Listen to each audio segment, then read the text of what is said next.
One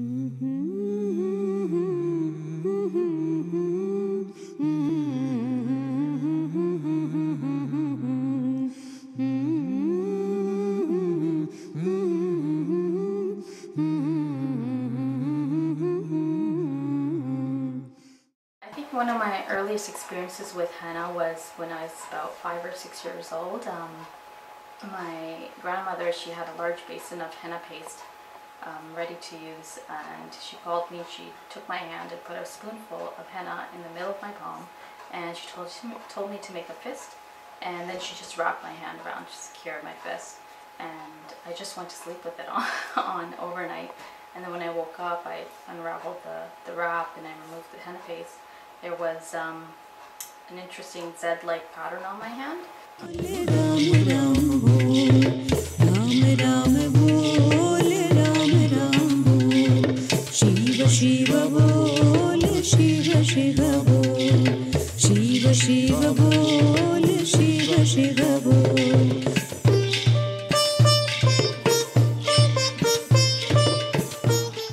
I've always had an interest for art, so it was a natural thing for me. When I saw it, I was instantly like, I loved it.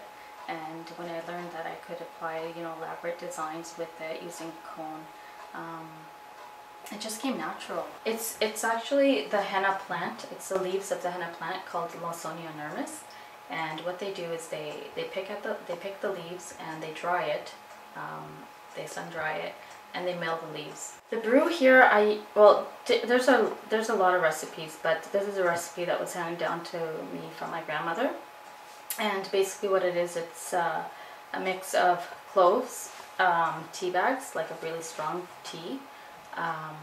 I also add tamarind, lemon juice, and sugar to the brew. So I just, make it come to a boil, and basically just mix it with the henna powder.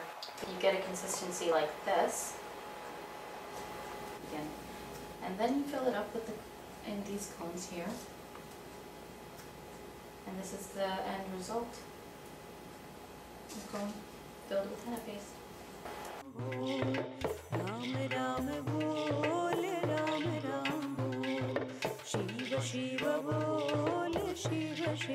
Traditional designs that you'll see especially from India and Pakistan, are more elaborate, very fancy, very detailed, and they take hours on end to do. There's Arabic designs that are more floral, they're more spaced out. Until recent times, there hasn't been any academic research that's been done on henna, so we're a little bit limited on our sources or resources about it. There are indirect sources like through art, poetry, religious literature, manuscripts, excavations that indicate that henna was used over time. The people who are interested in the Bollywood henna designs, it's more with the glitter and the glitter and the glam and things that are not so traditional per se. It's very, satisfying to do a piece of art on somebody else's body. Like it's an artist's dream. This is better than any piece of jewelry. Exactly, it is. It's a piece of jewelry.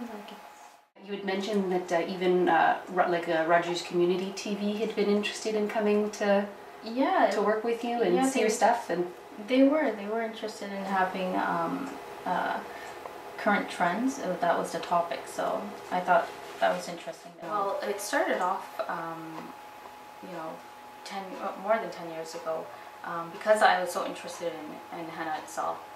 Before it even became a business, I would always be, I was always put in the spotlight, like, okay, Atikah is going to do our henna for my wedding, for Eid, for Diwali, for this party or that. So I think I was always put in the spotlight. I was given the confidence and the foundations to build a business with. I have two older sisters and my mom. They used to do once in a while, but they weren't henna artists, but it's kind of handed down, so they've always been doing it, like whether in their hair, on their palms, hands, and so forth.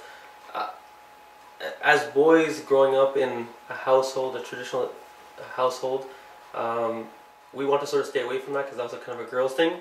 So we didn't want to be anywhere close to it. I think the way I see it is just growing the business to a level where it's synonymous with henna. When you say henna, you think of Mocah Henna. Well, living in such a diverse city such as Toronto helps bring the art of henna much more easily. There's a demand in the South Asian community, and the South Asians that practiced henna back home have brought this art here. So it's already been kind of exposed to the Canadians here. She's always been catering to the South Asian market, like she mentioned, and within that demographic, it's a wide range of religious backgrounds. Limitations, very little, because they went from Muslims to Hindus to Christians to Sikhs. Coming to the West, in Toronto, in Canada, a lot of Western society likes to imitate Eastern society in terms of exotic traditions, for example. They like to bring it over, whereas the East likes to copy the West in terms of modern aspects such as Hollywood.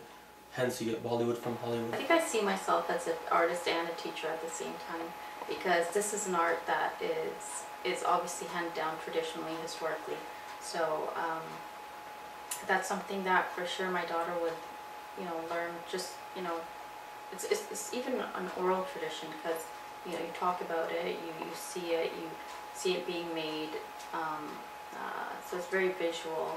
There's body contact, so you're learning through that as well. So I think teaching it is a big part of handing it down. Shiva Shiva Bol, Shiva Shiva Bol, Hari Bol, Hari Bol, Mahadev, Hari Bol, Hari Bol, Hari Bol, Mahadev, Hari Bol, Hari Bol, Hari Bol, Mahadev, Hari Bol.